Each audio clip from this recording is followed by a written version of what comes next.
اعوذ باللہ من الشیطان الرجیم بسم اللہ الرحمن الرحیم۔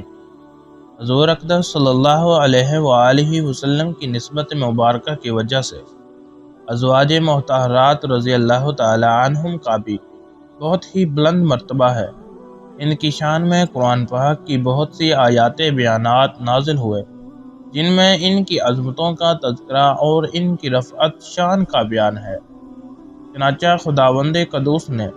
قرآن مجید میں ارشاد فرمایا کہ اے نبی کی بیویوں، تم اور عورتوں کی طرح نہیں ہو اگر اللہ سے ڈرو۔ دوسری آیات میں یہ ارشاد فرمایا کہ اور اس نبی کی بیویاں ان مومنین کی مائیں ہیں۔ یہ تمام امت کا متفق علیہ مسئلہ ہے کہ حضور صلی اللہ علیہ وآلہ وسلم کی مقدس بیویاں دو باتوں میں حقیقی ماں کی مثل ہے۔ ایک یہ کہ ان کے ساتھ ہمیشہ کے لیے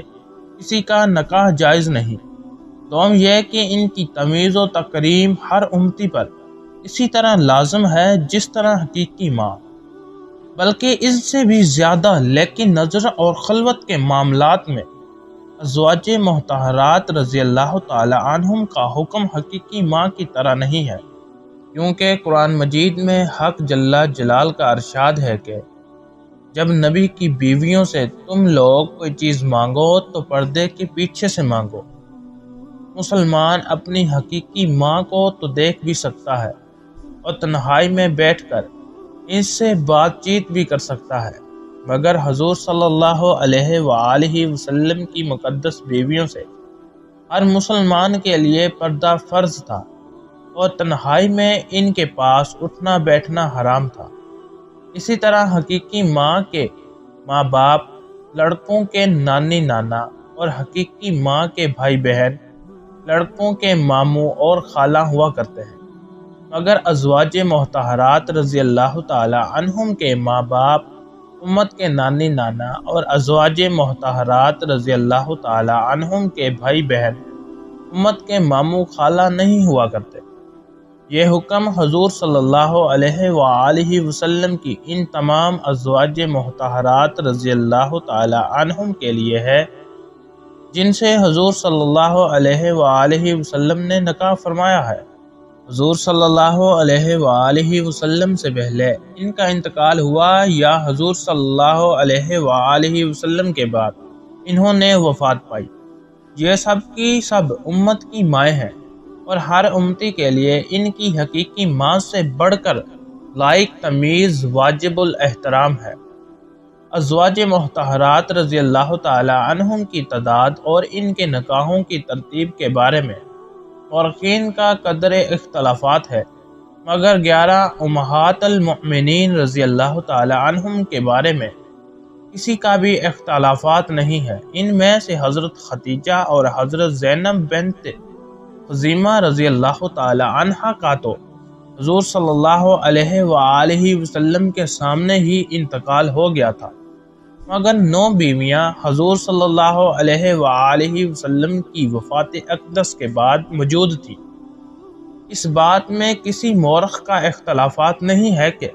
سب سے پہلے حضور صلی اللہ علیہ وآلہ وسلم نے حضرت خدیجہ رضی اللہ تعالی عنہا سے نکاح فرمایا، اور جب تک وہ زندہ رہیں آپ صلی اللہ علیہ وآلہ وسلم نے کسی دوسری عورت سے عقد نہیں فرمایا۔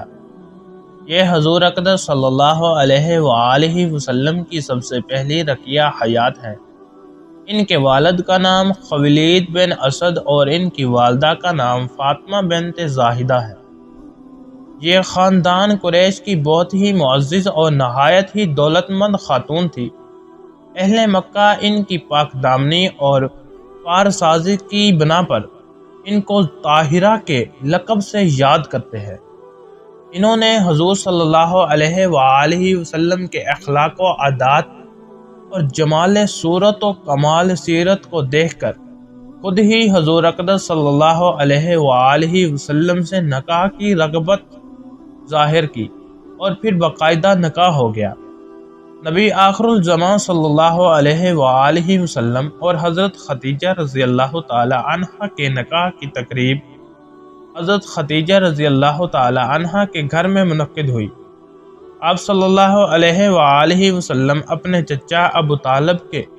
ہمراہ وقت مقررہ پر ان کے اور چند دوسرے رشتہ داروں مثلا حضرت حمزہ کے رشتہ دار موجود تھے، جن میں گھر تشریف لے گئے، اور وہاں حضرت ختیجہ، عمر بن اسد اور ورقہ بن نوفل ہیں۔ آپ صلی اللہ علیہ وآلہ وسلم کے چچا ابو طالب نے نکاح کا خطبہ پڑھا اور آپ صلی اللہ علیہ وآلہ وسلم کے کچھ اصحاب حمیدہ اور فضل و کمال کا ذکر کیا، اور قریش کی روایات کے مطابق نکاح منعقد ہوا، اور بعض کی طرح سے ورقہ بن تاریخی روایات سے بھی یہ پتہ چلتا ہے کہ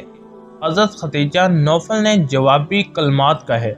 شادی کے وقت نبی کریم صلی اللہ علیہ وآلہ وسلم کی عمر مبارک 25 سال تھی۔ واضح رہے کہ انبیاء کرام علیہ السلام نبوت ملنے سے پہلے بھی دین حنیف پر ہوتے ہیں، چنانچہ آپ صلی اللہ علیہ وآلہ وسلم بھی ملت ابراہیمی پر قائم تھے، اور حضرت ختیجہ رضی اللہ تعالی عنہ کی راستی اور طہارت بھی مسلم تھی۔ نیز ورقہ بن نوفل کی تعلیمات کی روشنی میں وہ آپ صلی اللہ علیہ وآلہ وسلم کو نبی آخر الزماں ہی سمجھ کر نکاح کر رہی تھی، اس لیے یہ نکاح دین حنفیہ ملت ابراہیمی پر منعقد ہوا تھا۔ نیز دین اسلام آنے کے بعد عرب کے دستور کے مطابق کیے گئے سابقہ نکاحوں کا بھی اعتبار کیا گیا، اور ایمان لانے والے صحابہ کرام کو تجدید نکاح کا حکم نہیں دیا گیا۔ علماء ابن اسیر اور امام ذہبی کا بیان ہے کہ اس بات پر تمام امت کا اجتماع ہے کہ رسول اللہ صلی اللہ علیہ وآلہ وسلم پر سب سے پہلے یہی ایمان لائے، اور ابتدائے اسلام میں جبکہ ہر طرف سے آپ صلی اللہ علیہ وآلہ وسلم کی مخالفت کا طوفان اٹھ رہا تھا، ایسے گھٹن وقت میں صرف انہی کی ایک ذات تھی جو رسول اللہ صلی اللہ علیہ وآلہ وسلم کے مونس حیات بن کر تسکین خاطر کا باعث تھی۔ انہوں نے اتنے خوفناک اور خطرناک اوقات میں جن سے استقلات اور استقامت کے ساتھ خطرات مضاعف کا مقابلہ کیا، اور جس طرح تن و من دھن سے بارگاہ نبوت میں اپنی قربانیاں پیش کی، اسی خصوصیات میں تمام ازواج مطہرات رضی اللہ تعالی عنہم پر کو ایک خصوصی فضیلت حاصل ہے۔ چنانچہ ولی الدین عراقی کا بیان ہے کہ قول صحیح اور مذہب مختار یہی ہے کہ امہات المؤمنین میں حضرت ختیجہ رضی اللہ تعالی عنہا سب سے زیادہ افضل ہیں۔ ان کے فضائل میں چند احادیث ورثہ بھی ہوئی ہیں۔ چنانچہ حضرت ابو ہریرہ رضی اللہ تعالی عنہ راوی ہیں کہ حضرت جبرائیل علیہ السلام رسول اللہ صلی اللہ علیہ وآلہ وسلم کے پاس تشریف لائے اور عرض کیا کہ اے محمد صلی اللہ علیہ وآلہ وسلم، یہ ختیجہ ہیں جو آپ کے پاس ایک برتن لے کر آ رہی ہیں جس میں کھانا ہے۔ جب یہ آپ کے پاس آ جائیں تو آپ ان سے ان کے رب کا اور میرا سلام کہہ دیں، اور ان کو یہ خوشخبری سنا دیں کہ جنت میں ان کے لیے موتی کا ایک گھر بنایا ہے، جن میں نہ کوئی شور ہوگا نہ کوئی تکلیف ہوگی۔ حضرت عبداللہ بن عباس رضی اللہ تعالی عنہ سے روایت ہے کہ اہل جنت کی عورتوں میں سب سے زیادہ افضل حضرت ختیجہ، حضرت فاطمہ، حضرت مریم اور حضرت آسیہ ہیں۔ اسی طرح روایت ہے کہ ایک مرتبہ جب حضرت عائشہ صدیقہ رضی اللہ تعالی عنہا نے حضور صلی اللہ علیہ وآلہ وسلم کی زبان مبارک سے حضرت ختیجہ رضی اللہ تعالی عنہا کی بہت زیادہ تعریف سنی تو انہیں غیرت آ گئی، اور انہوں نے یہ کہہ دیا کہ اب تو اللہ تبارک و تعالی نے آپ کو ان سے بہتر بیوی عطا فرما دی ہے۔ یہ سن کر آپ صلی اللہ علیہ وآلہ وسلم نے ارشاد فرمایا کہ نہیں، خدا کی قسم، ختیجہ سے بہتر مجھے کوئی بیوی نہیں ملی۔ جب سب لوگوں نے میرے ساتھ کفر کیا اس وقت وہ مجھ پر ایمان لائی، اور جب سب لوگ مجھے جھٹلا رہے تھے اس وقت انہوں نے میری تصدیق کی، اور جس وقت کوئی شخص مجھے کوئی چیز دینے کے لیے تیار نہ تھا اس وقت ختیجہ نے مجھے اپنا سارا مال دے دیا، اور انہی کی شکم سے اللہ تبارک و تعالی نے مجھے اولاد عطا فرمائی۔ حضرت عائشہ رضی اللہ تعالی عنہ کا بیان ہے کہ ازواج مطہرات میں سب سے زیادہ مجھے حضرت ختیجہ کے بارے میں غیرت آیا کرتی تھی، حالانکہ میں نے ان کو دیکھا بھی نہیں تھا۔ غیرت کی وجہ یہ تھی کہ حضور صلی اللہ علیہ وآلہ وسلم بہت زیادہ ان کا ذکر خیر فرمایا کرتے تھے، اور اکثر ایسا ہوا کرتا تھا کہ آپ جب کوئی بکری ذبح فرمایا کرتے تو کچھ گوشت حضرت ختیجہ کی سہیلیوں کے گھر میں ضرور بھیجا کرتے تھے۔ چڑ جایا کرتی تھی اور کبھی کبھی یہ کہہ دیا کرتی تھی کہ دنیا میں بس ایک ختیجہ ہی تو آپ کی بیوی تھی۔ میرا یہ جملہ سن کر آپ صلی اللہ علیہ وآلہ وسلم فرمایا کرتے تھے کہ ہاں ہاں بے شک وہ تھی، انہی کی شکم سے تو اللہ تبارک و تعالی نے مجھے اولاد عطا فرمائی ہے۔ امام طبرانی نے حضرت عائشہ رضی اللہ تعالی عنہ سے ایک حدیث نقل کی ہے کہ حضور صلی اللہ علیہ وآلہ وسلم نے حضرت ختیجہ رضی اللہ تعالی عنہ کو دنیا میں جنت کا انگور کھلایا۔ اس حدیث کو امام سہلی نے بھی نقل فرمایا ہے۔ حضرت ختیجہ رضی اللہ تعالی عنہ تک حضور صلی اللہ علیہ وآلہ وسلم کی خدمت گزاری سے سرفراز رہی۔ ہجرت سے 3 برس قبل 65 برس کی عمر پا کر ماہ رمضان میں مکہ معظمہ کے اندر انہوں نے وفات پائی۔ حضور اقدس صلی اللہ علیہ وآلہ وسلم نے مکہ مکرمہ کے مشہور قبرستان حجون میں خود نفسہ نفیس ان کی قبر میں اتر کر اپنے مقدس ہاتھوں سے ان کو سپرد خاک فرمایا، کیونکہ اس وقت تک نماز جنازہ کا حکم نازل نہیں ہوا تھا،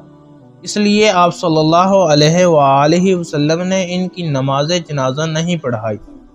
تو اللہ تبارک و تعالی ہم سب کو عمل کرنے کی توفیق عطا فرمائے، اور حضور پاک صلی اللہ علیہ وآلہ وسلم اور ان کی آل پاک سے بے پناہ محبت عطا فرمائے۔ آمین یا رب العالمین۔